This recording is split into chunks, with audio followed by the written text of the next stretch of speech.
Welcome everyone to the 4th episode of the Experiment Floor. Today, as part of our 4th examination episode, we will be joined by Chief Biologist Eran-Ara as we examine the combat and field characteristics of energy tanks, energy parts, and reserve tanks.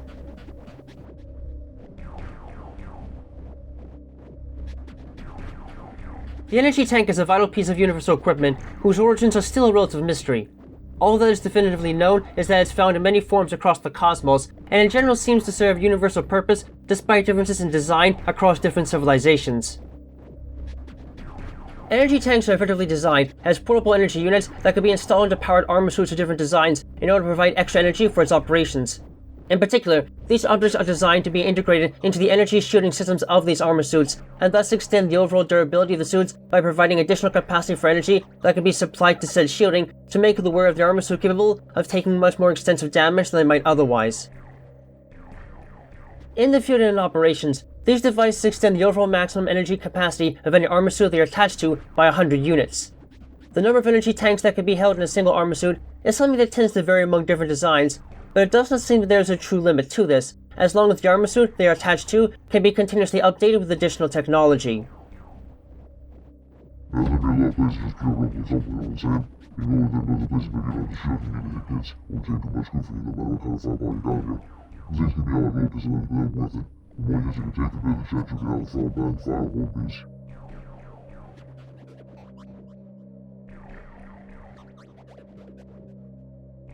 Unlike energy tanks, energy parts are not as widespread in terms of their design and usage among different civilizations, and tend to only be seen among more combat-oriented races as a result of their modular nature and the ease of storage that they bring with them compared to standard energy tanks. Energy tanks can sometimes prove to be rather costly as far as their design and creation is concerned, so in rare cases it is more economic to instead produce parts and components for creating these tanks within split modules known as energy parts.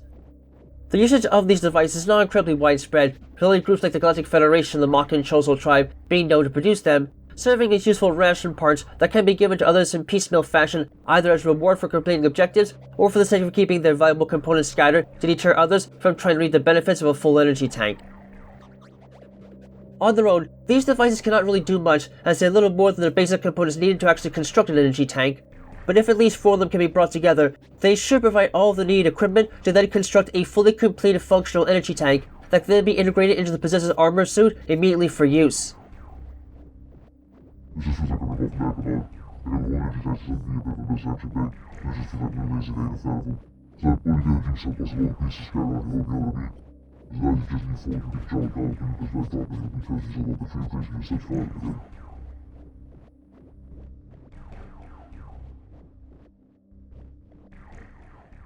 The reserve tank is a unique energy expansion tool that is only known to have been constructed by the Chozo and is exclusive to finding the oldest settlements on various alien worlds, in particular Zebes and SR-388.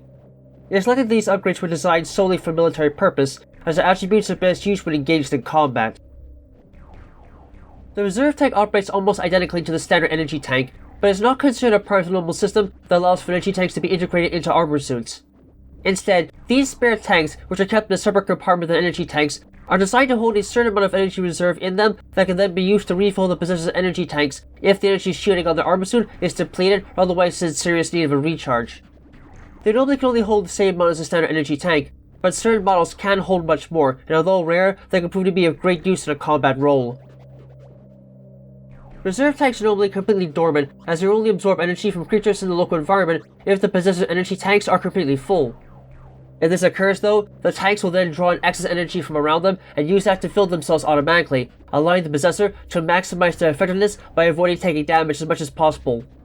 It is lastly noted here that there are other models that can replenish up to 50 regular missiles and 10 super missiles, as well as models that are specifically used to restore one's Aeon gauge, and they all operate under these same basic principles.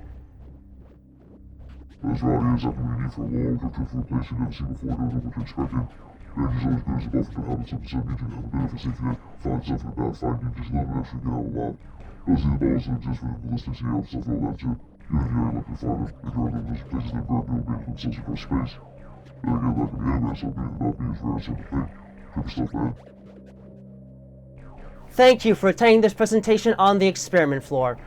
As important as it is to make sure you've got the right weapons to get a job done, Having plenty of energy and proper shielding is also paramount and should not be ignored when exploring potentially dangerous locales. Whether it's the local biota, machines, invaders, or even the environment itself, there are always dangers afoot in nearly every world, and having the capacity to withstand otherwise devastating attacks is something that all should take heart in mind too, or you might find yourself outgunned when you otherwise could have a fighting chance of surviving a skirmish.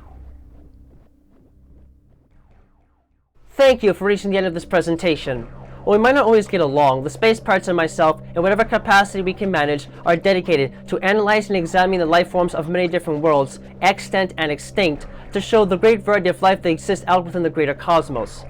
If you enjoyed this info video and would like to see more, please like, comment, and subscribe for more information. We'll do our best to keep pumping out data so the greater public has an understanding of what to expect when exploring alien planets and their denizens. With that, have a safe journey,